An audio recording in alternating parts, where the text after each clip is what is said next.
I'm Bill Alexy, and I authored the article, The Analyst's Rorschach, a gateway to opening the dialectical field.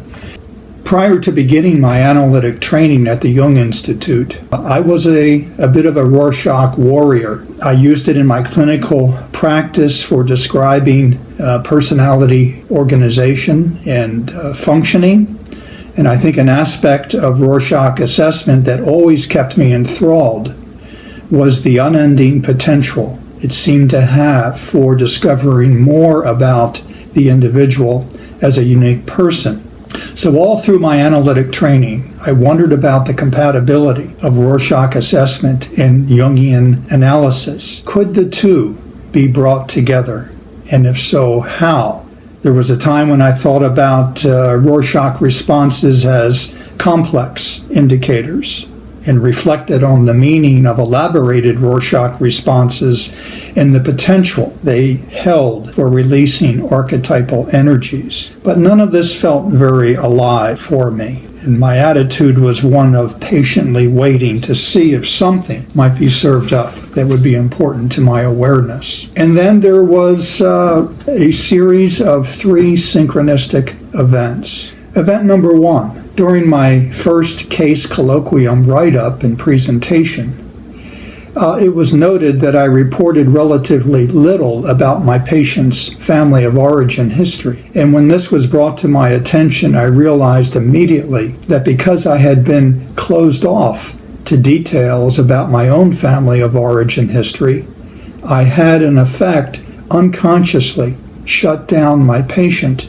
from revealing more about this aspect of her life. When I next met with my patient, she began to reveal much more about her family of origin history. I had not consciously encouraged her to do this, nor had I discovered anything more about my own, and so I concluded that there was something about my dawning awareness of the issue alone, that is, of how I had shut her down, that corresponded with my patient becoming more forthcoming about her own history, the power of unconscious communication. The second event had to do with knowing my interest in Rorschach assessment. My personal analyst asked me if I had ever taken the Rorschach. I told her that I had not, and she said, "Isn't that a bit like an analyst who has never been analyzed?" I immediately disagreed with what she said, but I found her question to be so compelling that I soon thereafter arranged to have the Rorschach administered to me by a competent psychodiagnostician. The third event, not long before I learned of my Rorschach findings, my supervising analyst asked if I would be including my Rorschach findings in my thesis. His question threw me off. Why would I include my Rorschach finding? I was perplexed and responded by saying that I suppose I would if it seemed warranted. And then there was a moment when these 3 events spontaneously came to my mind as though they were a unit. I realized that I was to view the colloquium experience as a template for how my own Rorschach findings were to be put to good use. My thesis topic came into focus, which was how an awareness of my own Rorschach findings informed and had some correspondence with what constellated in the analytic field.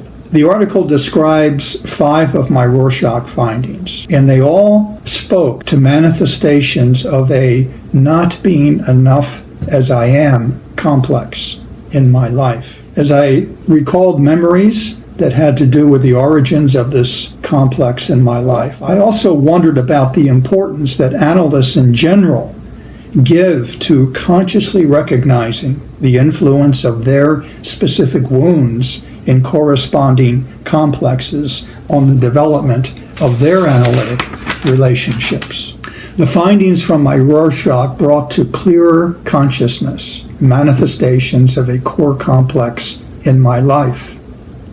Importantly, the findings identified areas of vulnerability that had the potential for characterizing the nature of countertransference phenomenon.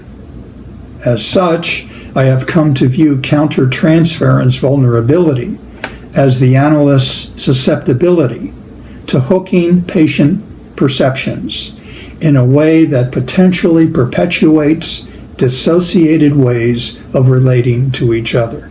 And in the article, I present some case material where I attempt to demonstrate the influence of my newfound awareness about myself and how that corresponded to what changed in the analytic field.